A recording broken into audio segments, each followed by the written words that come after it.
Hi, everybody. This is Lauren Baker, founder of Search Engine Journal, and welcome to today's SEJ webinar with our partners from CopyPress. Today, we're going to talk about how to analyze your content and craft a winning strategy in 2023.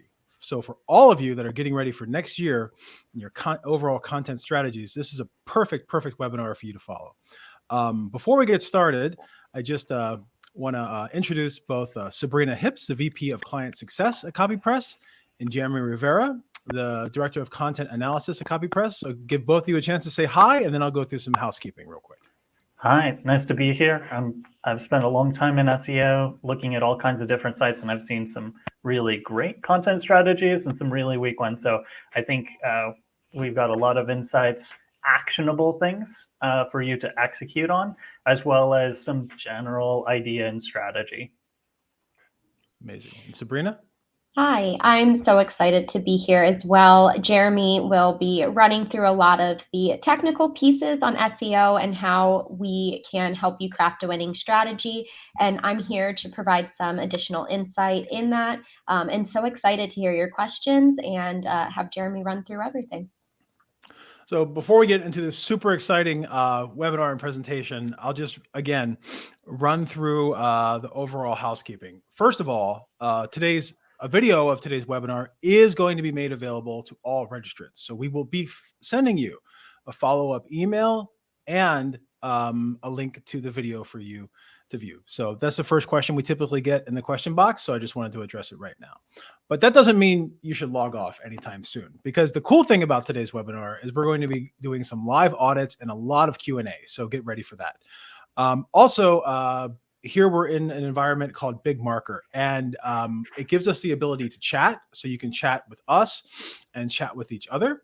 Also ask questions for the Q&A. So as Sabrina and Jeremy are going through the slides, please go ahead and ask your questions. And then you have the ability to vote up questions within the Q&A box as well. So the questions that you've seen other people ask, you can give it a thumbs up or vote it up, and it will bubble up to the top, and your own as well. So that's super exciting.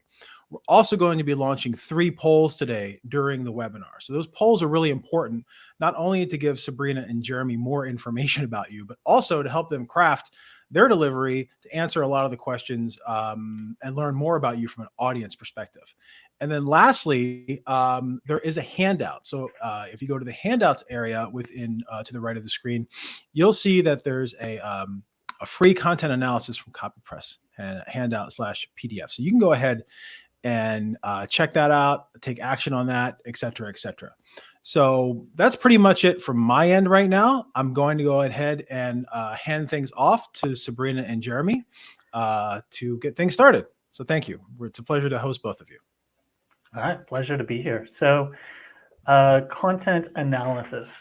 What we want to drive you through is some steps to review the content that you have currently, look at your competitors, see if what you have is quality. Are you hitting the mark or missing the mark? Determine if your content's authoritative as well as relevant. Find some competitor content topics that you can steal ideas from. Build those into a cohesive strategy. Make plans to audit and clean up your existing content, and then start hitting your marks as far as coming out the gates and creating new content. So when it comes to the topic of content analysis, what we're doing is I want to put a little crowbar of separation. We're going to be focusing on a kind of a gap analysis versus a deeper competitive analysis. So a competitive analysis, you take that person's site, you take that competitor, you look at all of the services that they provide, you look at how many pages they have, this for that, and it can get really deep. But what we're going to be looking at here is more on the surface as far as search performance and what type of content you're able to create to support your brand, support your messaging. So it's not the same mission. So there's a little crowbar of separation. We're going to be looking at that keyword competitor gap analysis, pulling information together. Now, in order to do this effectively, you're going to need a couple of different sources of data. So the first bucket is Google Analytics. This is free to use. Most people should have this set up correctly and should be communicating to you exactly where people are going on your site, how long they're staying, how effective it is, and most importantly, how they are converting to paid users, whether that's generating leads, whether that's generating e-commerce purchases. So it's incredibly important for you to have your Google Analytics data.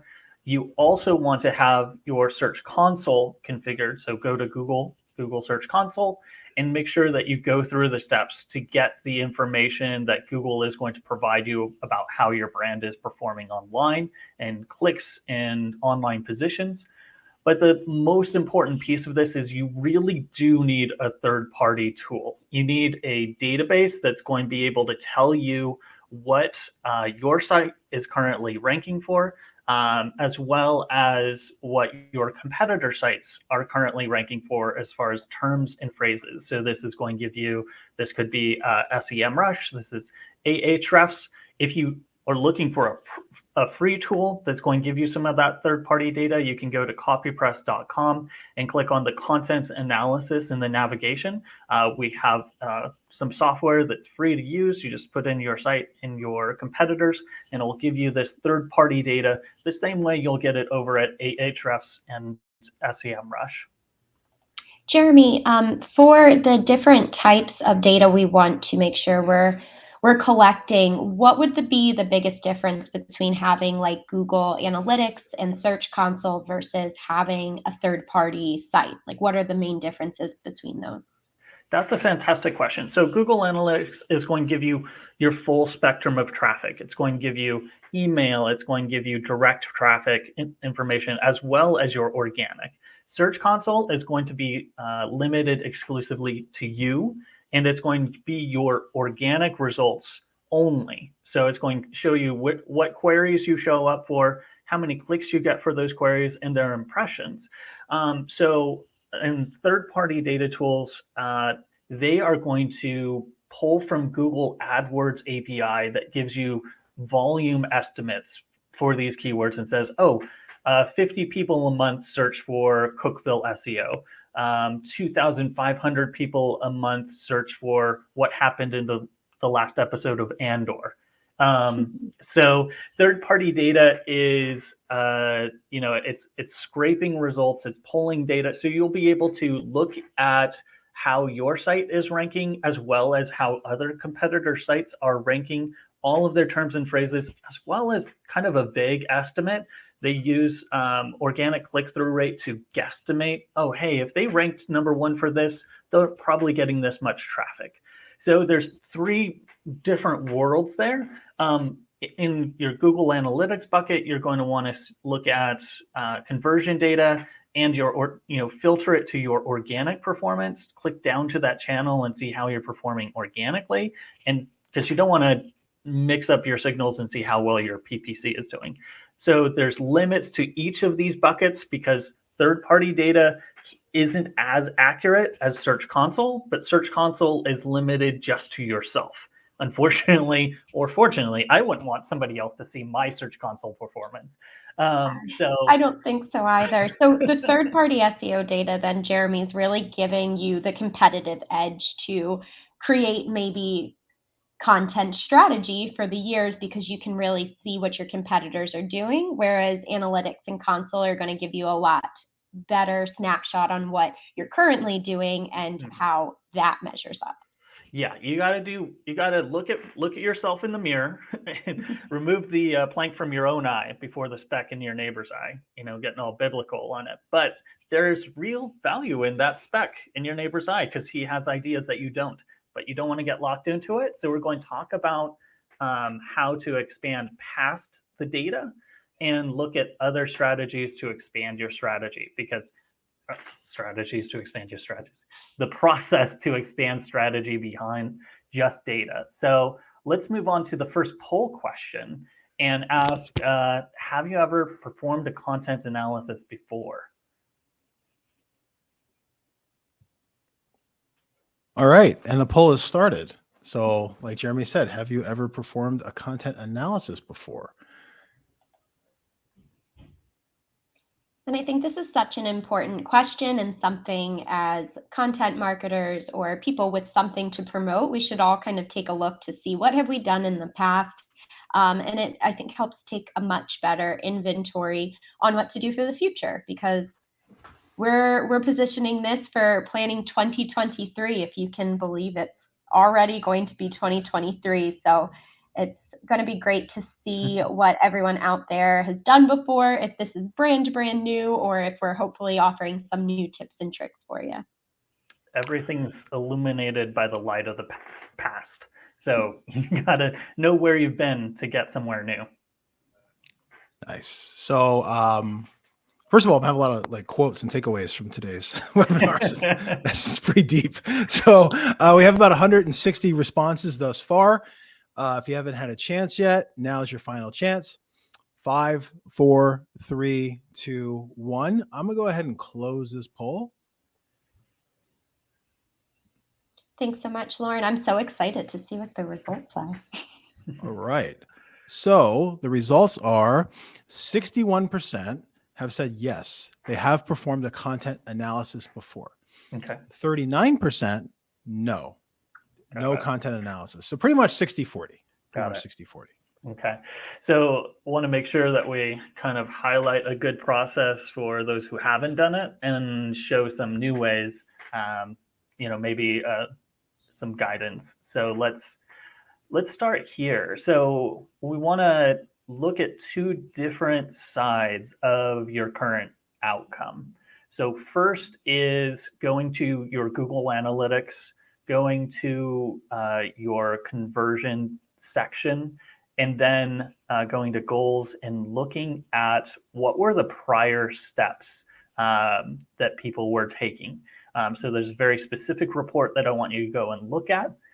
There's an example of it here showing where did they come from? Where were they at when they converted? Were they on a kayaking page? Are they looking for specific information?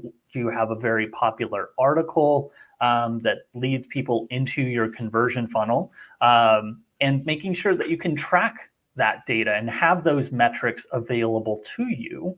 I can tell you that only one client in the past 12 years has had all of their Google Analytics configured exactly correctly and could tell me on the first interview exactly how many people visited, what their conversion rate for leads was, how many of those leads turned into sales, and how much each sale meant for their revenue.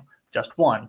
So it's a very messy space. So take time to figure out, what is my valuable content? What are articles doing for me now? Because you want to be able to track that, because if you're going to invest in creating more content, you need to know how effective it is.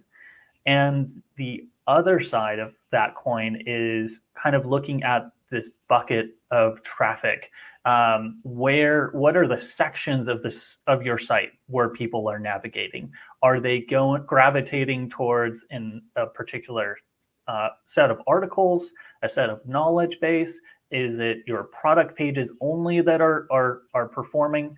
So you need to look in your structure. So if you go into Google Analytics again, you can navigate to the content section and break it out and see how people are performing there. You can also do this in Search Console. Sort by category or filter by the categories that you've established on your site, and try to understand, export that data out and see what that big picture is. What are some of the steps that we do at CopyPress, Sabrina, to help identify our successful content?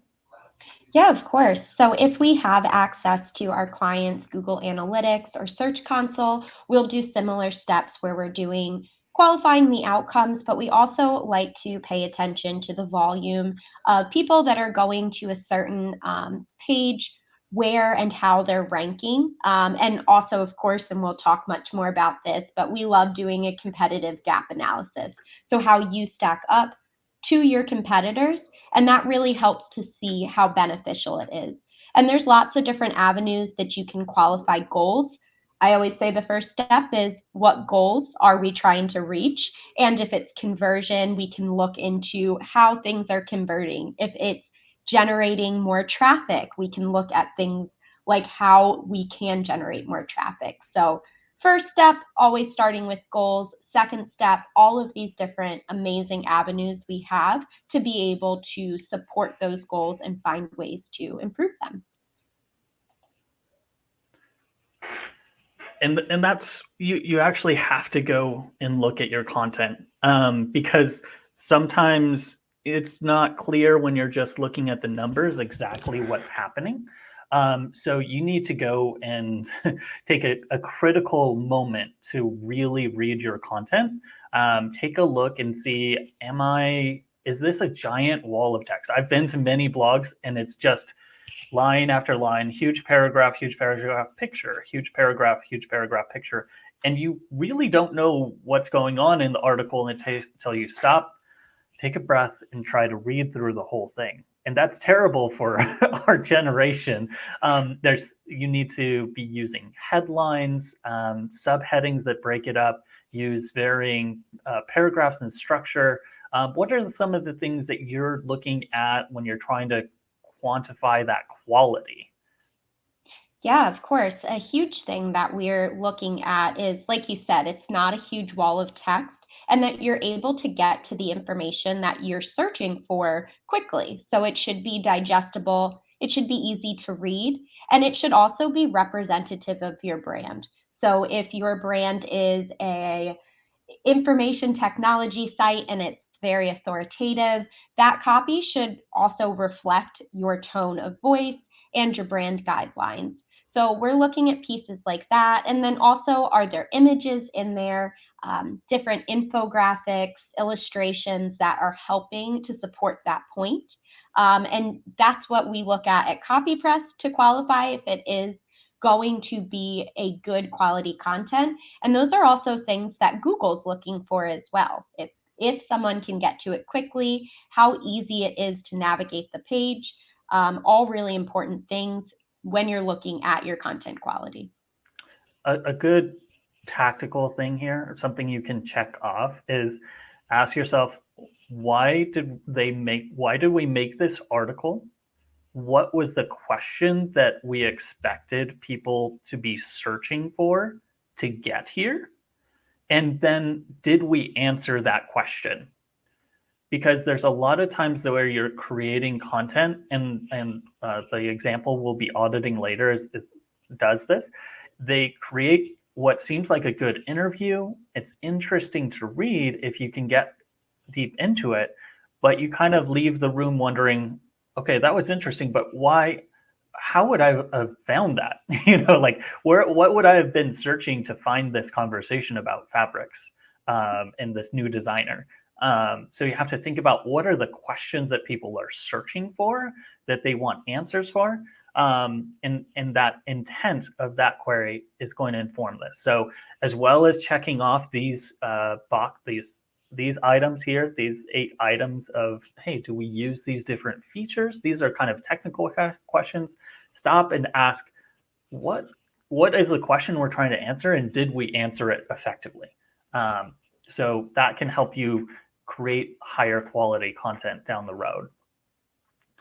And now here's where we kind of expand out, because you can get locked in if you're only looking at, oh, well, we wrote this 3 years ago and it was super effective, so we're just going to make more of these.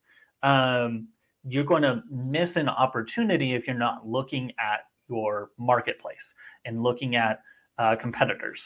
And you have to ask yourself, who is my direct competitor? And when I do audits or meet new people, often I'll ask, who's your competitor? Like, Dave down the street. He does the same thing as me and I hate that guy. I'm like, okay, that's good. Knowing who sells your exact same thing somewhere else and you want to outdo him, you want to sell more RVs, you want to sell more cars than he does, that's good to know. But you also need to know, who are your indirect competitors? Who sells a different product or service, but to your same audience? because they're going to compete for those clicks. They're going to compete for those eyeballs. And you're also going to have other search competitors. These could be published news sources. These could be data aggregators. There's a lot of SEOs out there doing programmatic. They're just looking for keywords and topics that have volume in search. So you might have some secondary search competitors to compete with, but you need to get out there and come back with at least 3 competitors for you to start with. This is where you start your gap analysis. You want to see what it is that they are ranking for that you don't. So you want to see if you're have a stretch studio where you're teaching people how to stretch those muscles. You need to see what it is that you're writing about that's missed the mark and what your competitors are writing about that's hitting it. You know, they're writing about facial stretches and facial stretch therapy, and you know, what is a static stretching. So you need to get this bigger picture. So this is a third-party tool. This is a snapshot from Ahrefs. You can get this also from the CopyPress content analysis tool. SEMrush has a content gap tool where you input different competitors and it's going to spit this view out and let you know, hey, they ranked for this, they ranked for this, you didn't rank for it. And this is where it starts to come together. You're looking for topics, you're looking for specific ideas, what you're not covering, and you know, this is where tools come into play. So time for another poll question. Do you guys currently use any content analysis tools, Ahrefs, Baifu, SEMrush, or other? Cool. And the poll has been launched. So we're going to start to see responses coming in soon. Other, and then E, we don't have a specific tool for this. Interesting. And Jeremy, to your point with that competitor gap analysis with the keywords, not only is it beneficial to see if there's areas of the market that you're not taking advantage of, if there is that low-hanging fruit that you can start creating some articles about or creating some type of promotion for it. It's also a great place to see if there's any red flags. So of course, we want to make sure our site is very intentional and it is targeting what we are selling or what we are promoting. And sometimes when we do these competitor gap analysis at CopyPress, we'll notice there's some red flags of terms and competitors that might come up that have nothing to do with what the actual product is. So for our Stretch Studio, we might see some information pop up about the Real Housewives, and they're not a Real Housewives gossip site. So that's a great place to take a look to make sure the structure of your site, the articles, the blogs, the content is going to all be authoritative to what it is that you're trying to do. Yeah, that's a great point. In this process, it is key to have that client input, knowing like if you are an SEO consultant and you're doing this, you can come back with a really embarrassing list of proposed keywords if you don't queue them up and say, we need to go over these and I need your expertise to filter out, oh, we don't do these, or this is a non sequitur. This is people that rank for this also rank for this, but it's not something we do or it's not related. It's like stretching exercises and Stretch Armstrong, you know, the old stretchy toy from the 80s. It's not really something that you want to rank for. Or maybe the competitor gets a ton of traffic for one article that's kind of off topic. And you're like, no, I mean, there's volume there. That's where search tools kind of can go wrong, because they're only going to report how much search volume there is, not exactly how cogent or relevant it is to your business. So you need to kind of educate yourself on that. So how did we do on that poll outcome, Lauren? Okay, I'm going to go ahead and close the poll right now. We have over 160 responses.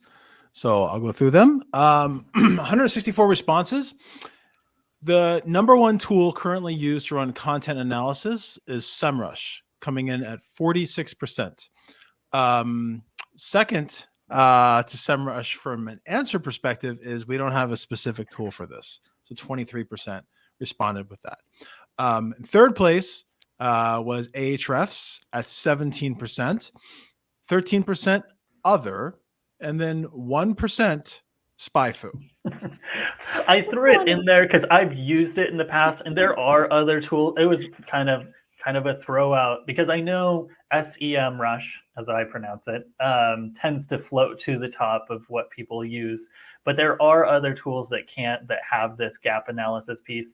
SpyFu and a couple other PPC spying tools can also do similar things because when you're crafting a pay-per-click campaign, you also want to see what your competitors are bidding for. So some of those tools can overlap. SpyFu can. There is a free version of it, which I don't think. Yeah, Ahrefs is paid. SEMrush is paid. So if you are looking for a free tool to do this competitive analysis, this gap, CopyPress has a free version. We can run a content analysis. Just go to copypress.com and click on the content analysis in the navigation and ask you for a couple competitors and get you started. So once you dig into it, you want to start grouping these keywords. You want to export these lists out to Google Search, Google Drive. You want to start looking at ways to group these keywords together into topics so you can think about how to fulfill that content gap. Do we need a blog post? Maybe we need a knowledge base article. Is this video content that's really missing here? You want to go to Google and see what is showing up. Are there map results? What is filling that gap for these queries? What type of content is going to be successful here? Because it's not all just about we need more blogs. What are some of the different types of content that people should be looking to explore, Sabrina? Of course, blogs are obviously one that is an easy way to start capturing some data or some traffic for a certain keyword. But ebooks are also a really great way, and white papers. They tend to be much more authoritative and be able to expand more on the topic, especially if you're bucketing certain terms together. It's a really great way to present that forward. Infographics are also awesome because people love visuals. I know me. I love to see a nice, clean cut list by list with pretty pictures in it. And that also gets rewarded pretty highly by Google and potentially could show up in featured snippets.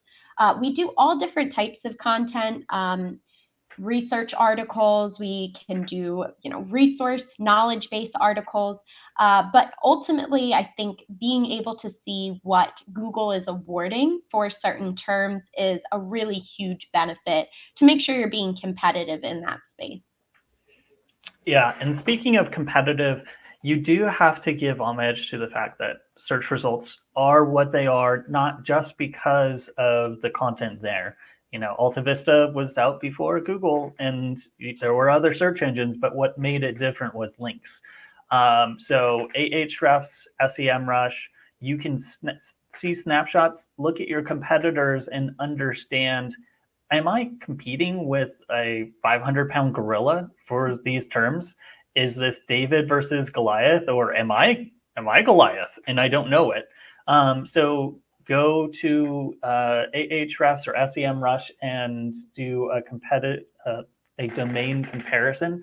You want to see how many referring domains do I have compared to my top competitors that I've identified, those direct competitors or secondary competitors, and get an idea of, okay, am I the one that's punching beyond my weight class, or do I have to really work at this?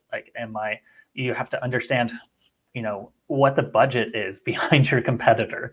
If you're a small outfit, if you're a mom and pop and you're trying to compete for some of these terms and phrases, you need to know going in just how much work you're going to have to do to build links to these articles, because you can write great content and it can get recognized, but you also need some type of promotion built into that process.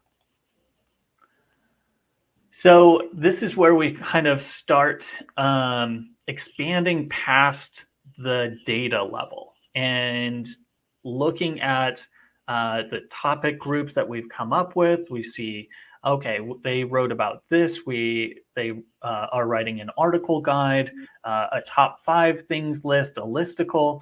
And you can see those groups and come up with headlines based off of that. But I've found that it's so much more effective once you start supplementing that data with insights from humans. So what are some of the things you do to kind of expand beyond the data? Of course. The human element here at CopyPress in particular is such an important piece. So we talked about the human element in getting that data from Google Analytics and Search Console and third-party tools and really needing to take a critical eye at it and not just taking it at face value. So the same thing when you're diving into the content itself, we at CopyPress put a big emphasis on subject matter experts. So finding people who have authority and have a voice in that industry that are able to lend bylines to copy. They're able to lend quotes that are unique, or we'll have them help with the ideation process. So what is in this industry important? What do people want to know? And that all comes from a human aspect, real life people who are out there doing the job every day. And that's another thing that Google rewards when you have unique insights as opposed to just aggregating information on a certain topic. So that's a huge thing, and it's a huge driving factor and getting more and more important every day in content marketing. Yeah, I mean, we just did a webinar last month on the helpful content update. We looked at the impact of that. And what we realized is that Google algorithmically was punishing those sites that just aggregated those same data points over and over and Frankenstein them into sites just for the purpose of ranking for SEO. So one of the great ways to avoid being a Frankenstein site is to go talk with that customer service manager. Look at the tickets. See what are the problems that people are experiencing once they buy your product or using your software. Talk to the salesperson. If you're using AI to capture those conversations, whether it's Otter.io, Otter.ai, or any other tool that's saving those sales calls that sales managers love to pick over, get those transcripts. There's gold in them thar hills. Talk to the product manager for your software team. Talk to the product marketing manager, or gasp, actually talk to a paying customer, or even better, a disgruntled former customer if you can manage it. You want to get real insights. What is the pain point? Why are they doing this? What are they searching for? What's their problem? Why are they going to Google and typing something in? It's because they don't know something. They're trying to solve something. So you want to try to solve their pain. You want to make sure that you are surfacing what it is that can ease their problem. And you want to do it on 3 specific levels. So first, you want to do it on a product level. What is driving them to need PCB software? They're designing a computer board and they need a tool that does X, and they needed to do this thing this specific way. Then you want to also think about, okay, well, why would they choose us versus brand X? Brand X versus brand Y. What would cause somebody who's using Photoshop to choose, what are the pain points in that software that is better with this other product? Why would use Downy versus Tide? What are the things that this does that that one doesn't? And also, once they are your customer, the easiest sale is selling them more or selling them something even better. So think about and look at your content and ask yourself, am I providing those steps up? If somebody's got our basic level products, how can I get them to buy an additional thing? If they're buying a winter sweater, then they probably need a shirt that goes underneath it. If you're providing hiking boots, they might also need hiking socks. So think about those pain points and coming up with it. So we did touch on this before. You made an excellent point about subject matter experts. These are people who you've probably been out there and you've read an article. You're trying to buy a buy a vacuum, and it's obviously the same product description that was copied and pasted from the manufacturer site. And there's nothing new, there's nothing unique. You want to try to tap into somebody who knows something about this product or service to give a unique aspect to it. So this kind of leads to the question of who's doing the writing for you guys? So launching that poll right now. Who writes the content on your site? Subject matter experts, a dedicated staff writer, non-expert, a content writing agency, which may be outsourced, other, or content. What content? So give everybody a chance to fill this in. We're hitting the 11, at least on the West Coast, the 11:37 mark. So I think what we'll probably do is do about 5 minutes of Q&A after you're done before we get into the demo as well. We have about 50 responses. Let's give it a couple more seconds. Oh, 95. So that went up really quickly. Okay. 5, 4, 3, 2, 1. Final chance. Closing the poll. And sorry? We should have put me. I see someone does the content writing. It's me. We've got our own content writers on here. There you go. There you go. So the number one response was a dedicated staff writer that may not be an expert, a non-expert, at 43%. Number two was subject matter experts coming in at 20%. Tied for the number three mark at 16% each was either a content writing agency, which is outsourced, or other, which could be the me. And then at 4%, content. What content? So any thoughts on those answers? I'm glad to hear that so many people are turning to SMEs, because that's really important to get that advice in there, because you want to avoid the algorithmic troubles. You're going to end up creating so much more useful content if you're turning to somebody who understands this product or service. There is that technical skill of somebody who can write, who isn't super experienced with it, and they can kind of do that research piece, and eventually through that they'll probably you write about things long enough, you kind of tend to become an expert. But it really is an important piece, because there's also a transfer of authority that shouldn't be ignored. Because when you have a blank blog without an author bio, and it's the byline is by the company, or there's no author name, it's very different than when you have somebody with a whole bunch of letters after their name, APC, CBN, PhD. There is more and more movement on Google to include authority of who the author is. We call it expertise, authority, trust. Marie Haynes is a fantastic source to learn more about that whole universe and whole concept of how expertise can impact your site beyond just the quality of the writing, just knowing and impacting your perception of people coming in. Is this authoritative content? Who's writing it? Because that's going to impact how valuable this content is at the end of the day. So when it comes to content writing, you have to justify your campaign. So there is math here. You have to justify at the end of the day how much you're writing for this content.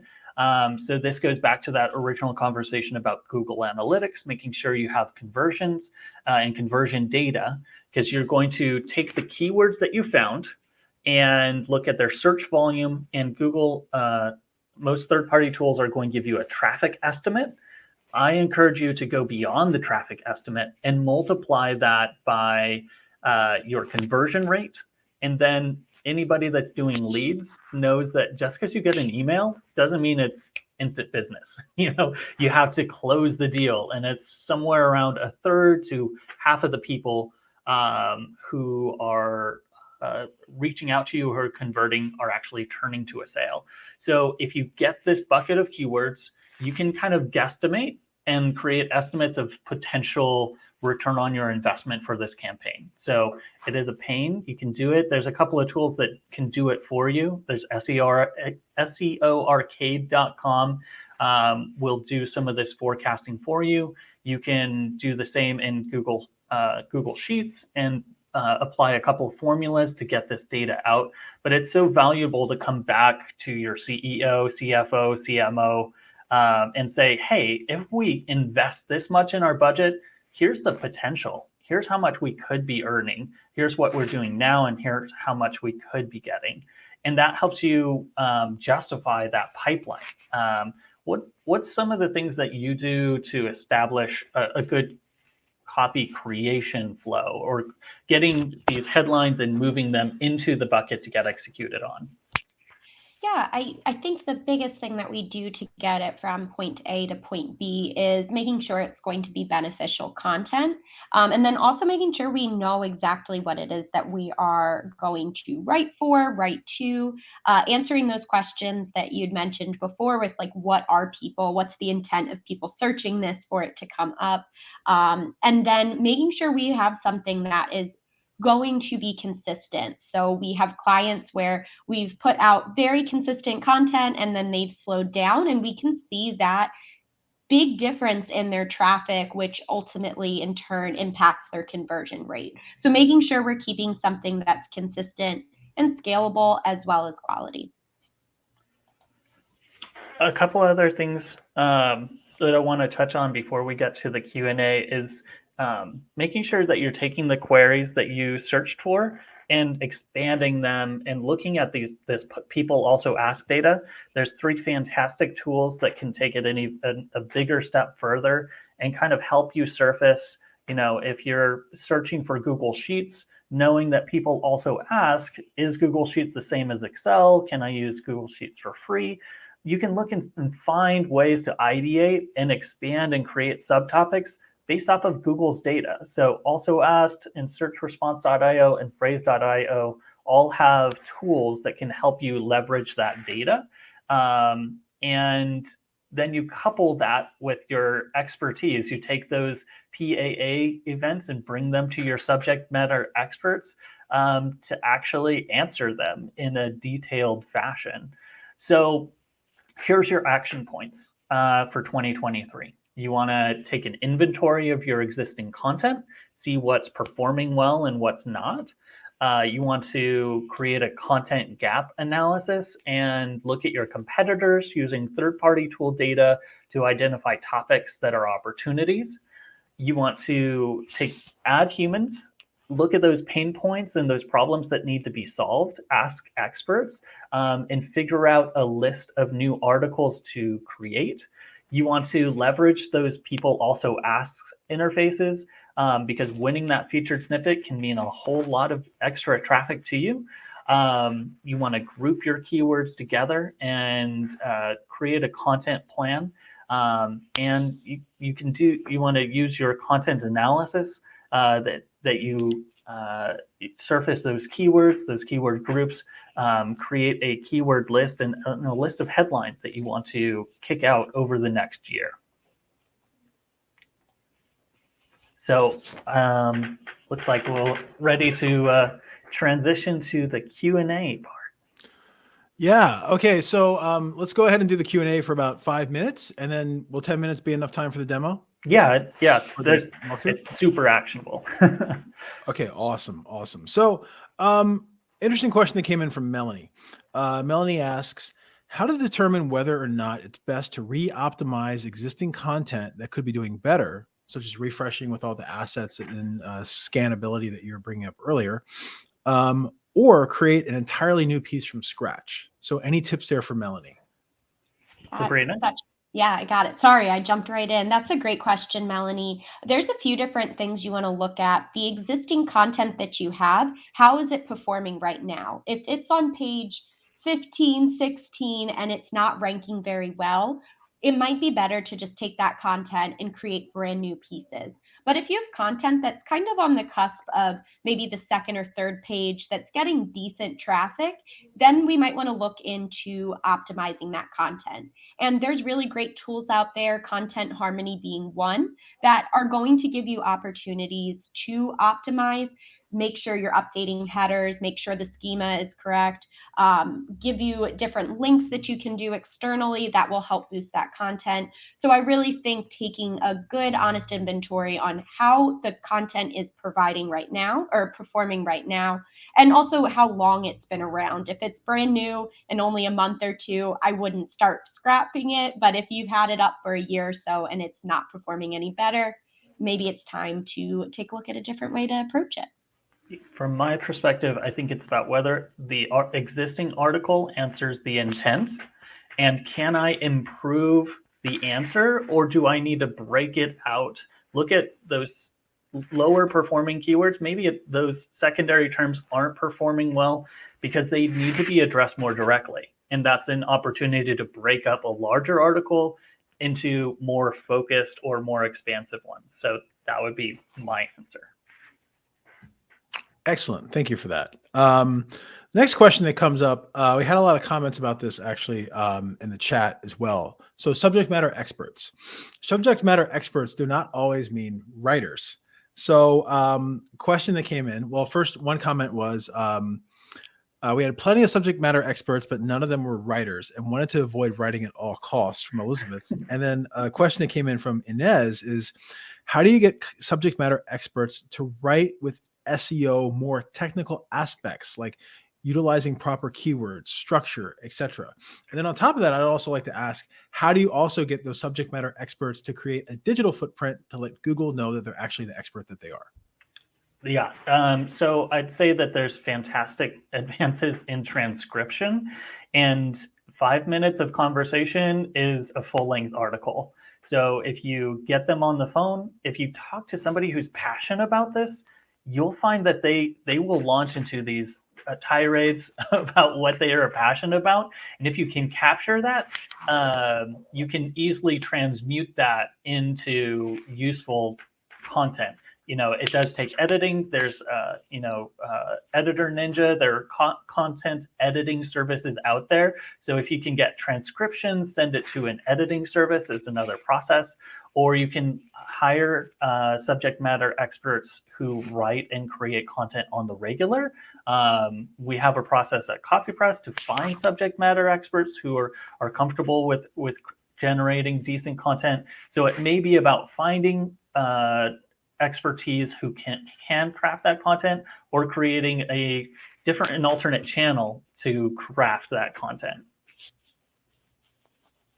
Yeah, and just to expand on that, Jeremy, we also source SMEs that maybe aren't the best writers or don't want to write. And we've got great, well-researched writers in-house that can utilize things like the interviews, to utilize quotes to create that article and breathe life into it. I'm certainly no writer. I'm very grateful we have such great writers here at CopyPress that can take our words and really turn it into an amazing piece that's going to grab attention and has that authority because it's coming from an expert. And one more question real quick that we had a lot of similar ones come through about this.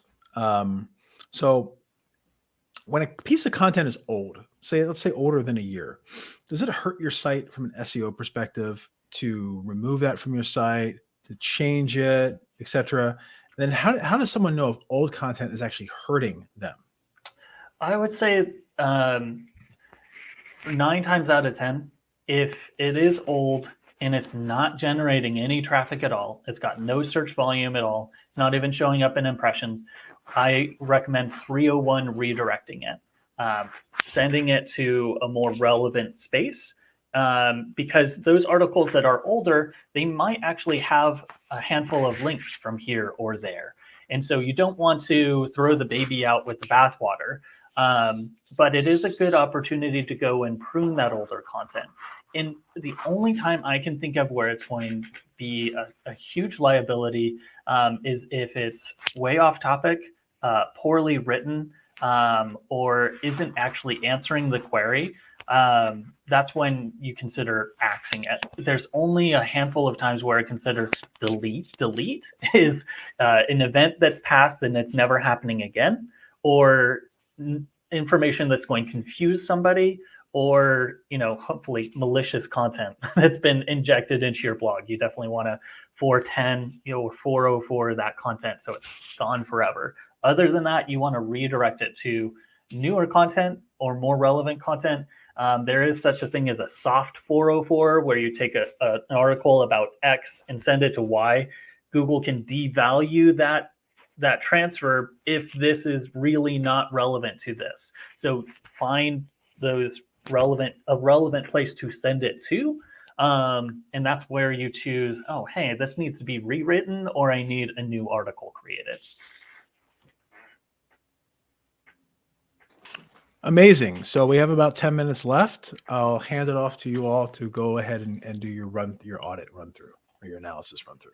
All right. So we had a volunteer, universalworks.co. Can you see my screen? Absolutely. Awesome. So they create products. They are an e-commerce shop based out of the UK.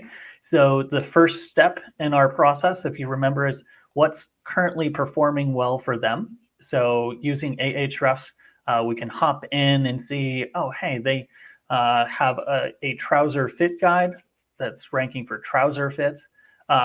They're ranking for short length guide. So these are two effective guide pages. And then their other pieces are about their particular product. So an article is ranking instead of their product. Now let's take a look at the content that they've been creating. So we can see on the map, we go outside too. Stuff worth wearing is stuff worth repairing. We can kind of get a feel that this is very on brand, very styled. Like it looks good, and it looks like high quality as terms of photos. But if you notice, there isn't a whole lot of help here as far as like what's going on. There isn't a whole lot of searchability built into this content. There's a lot of images, and we've got a big old block of text. There aren't any headings jumping out saying, what's happening in this season. It's a lot of text, and it's not really helping, not highlighting any particular intent. We've got an interview with this brand, We Go Outside Too. It took me a minute looking at this to realize that We Go Outside was a brand name. And then we see there's a video here, some text, and again, a large set of paragraph, which we would have to read this to try to get an idea of what's going on. So as far from the content quality side, there's definitely some things to optimize here. And then we can step back, and now we have an idea. Okay, we need to go back. We need to look at headers. We need to look at how can we find content that is topical to write about. So let's take a look at some competitors and competitor information. So one of their competitors we identified was Uncle Otis, Article London, and Glasswing Shop. Now, interesting about Uncle Otis is that they also actually rank for the brand name for Universal Works. So checking into this, it looks like Uncle Otis is in a collaboration with Universal Works. If I were, Universal Works, I would ask them to actually link to our site, since we're such great friends with them. There's no link from this article to the other. And we can kind of see what are the other things that Uncle Otis is ranking for. What are some of the terms and phrases? So they are ranking mostly for specific types of clothing, baker's jacket, weighted hoodies, and kind of some of these details. So we need to step back and ask ourselves, okay, we've kind of narrowed down, we've looked at competitors. We can create, some additional content around these ideas, around these particular content types. Maybe we can create an article that talks about where did the baker's jacket come from, or is there a particular style that includes that. We could also look and see Uncle Otis has a fall winter guide. So very little content in their winter guide. They just have some pictures with some written hand notes on it. So probably not best to directly copy them one-on-one. I love the idea of doing an outerwear guide based off of temperature. But I would go more in depth and provide more, more better content. It's that skyscraper idea. Somebody's got a good idea, build on it, make it better. Each of these should be a content block and detail what's going on here. What's going on with this zip in button closure? Why is that a good idea? It's hand warming pockets. I love the idea of hand warming pockets. Let's talk about that. Why is that such an important feature? So sometimes what can happen with a lot of industries is they create good images and forget that Google can't read any of this. And so Google isn't going to give you that many results for anything that's handwritten on these images here. So I would go back to Universal and suggest, hey, let's try a fall men's fashion guide, and we can look and see who's writing for this. We can see, Stitch Fix has an article about men's fall fashion, and we can see what's ranking and see how it's created. So there's a header, there's content, and then there's images to support that particular header.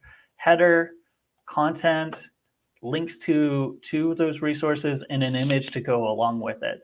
So you can see this is more engaging. There's a lot of content for Google to parse, a lot of content for people to read and understand what's going on. Why am I going for jeans and jackets? And it's going to add a lot of opportunities for you to rank for the terms and phrases in this qualitative content, explaining and supporting the concept of this header here. Does that make sense? What are your takeaways, Sabrina? What have you seen so far? I know you had a chance to look over Universal's content. What jumped out for you?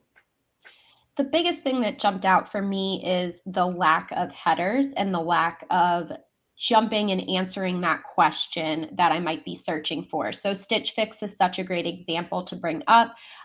We've done deep dives on Stitch Fix content. They do such a great job of headers and very succinctly answering that question and really rich interlinking within. And they've got a lot of really great referring domains as well. So they have the authority on that. Universal Works has great content and a very interesting product to put out. So the first thing that jumped out was, this is a cool product. This is an easy sell. Let's make sure we're optimizing the content on that page so people are spending more time on it, engaging more. There's clear call to actions. There are clear links to what people can purchase when they're brought in. So that's my biggest thing. I think both of us were really blown away with how neat the product is. I personally love sustainable clothing, and it's cool looking for sure. Probably get my husband a shirt or two if it's like not crazy to get through customs, but I'd love to see content where this is easy to find because Google's getting those headers, they're getting that breakout information, and hopefully getting some great referring domains that are just going to boost that authority so we find them quicker. Yeah, I think there's fantastic opportunity for the brand. If there were articles mixed in here of, how to find the right winter wool, or they talked about, stuff worth wearing is worth repairing, how to keep your garment, in shape. some type of additional guide content, and think about that searchability aspect too. Like, people aren't going to be looking to, there's not a lot of searchability in talking about the Plough Harborne. It might be a really interesting location, and once you've got them vested in the brand, that's good. But there's kind of a lack of, searchable content and topics for them to come up with. Those were kind of the takeaways that I had. Looking at what Stitch Fix has done in terms of their content. You're right. You need to include internal links, and this is everybody include in your content writing the opportunity to link using blue clickable text to your other products or services. Far too often we get so caught up in creating great content, we forget to link to our other great content. So take the opportunity to link to the product, take the opportunity to link to other articles that you've written in that similar vein. So I'm going to open it back up now that we've seen kind of, some of that process of, taking that actionable item, looking at the quality of the content, looking at some of the search volume and competitors. Now that you've seen us go through with one example, are there more questions that you guys came up with once you saw that process, or any other lingering questions that you guys have overall? Oh, Lauren, you're on mute.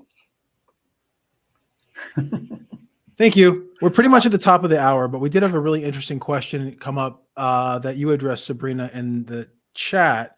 Yes. That I think is worth addressing as a whole as well. And that question was, it's a question from Nick. What time period is most useful for a content audit? Should I use 1 year performance data to influence my strategy, or would it be better to break that into different chunks of data? Yeah, and essentially my response was you always have to look at what the business itself is. So if there's clear ebbs and flows in the business, so if you're a tax accountant, obviously the different types of searches and the different types of hits you're going to get throughout the year are going to vary greatly. If you have something that's a lot more evergreen, like you're selling, even notebooks could potentially have ebbs and flows with the market. You want to look at that so you can get a full capture of your data. So if it's super evergreen, you could do like a 3-month analysis, but I'd recommend a year so you get a true picture of what it is that the searches are, especially if there's going to be times when it slows down a little bit and picks back up and you have like a higher one. It's going to skew your data if you're a tax accountant, if you're just looking for your data during tax season. So yeah, keep that seasonality in mind as well when you're looking at competitors for inspiration and their current search volume.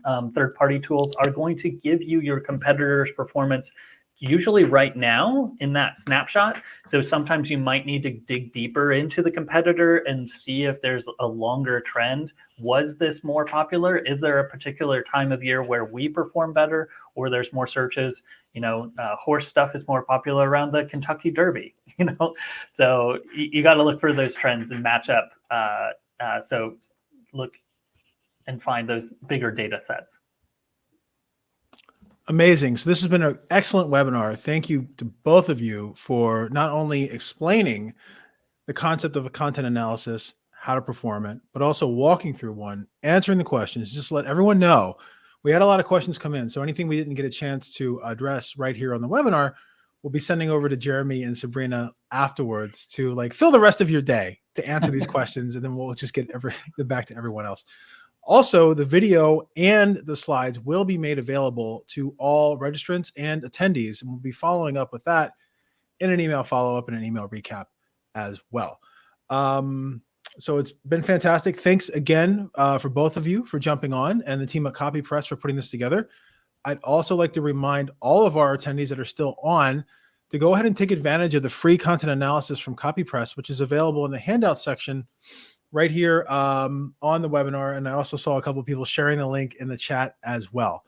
Anything the two of you would like to say before we sign off? Happy hunting. Thanks so much for the opportunity to share, and I look forward to answering more questions later on today.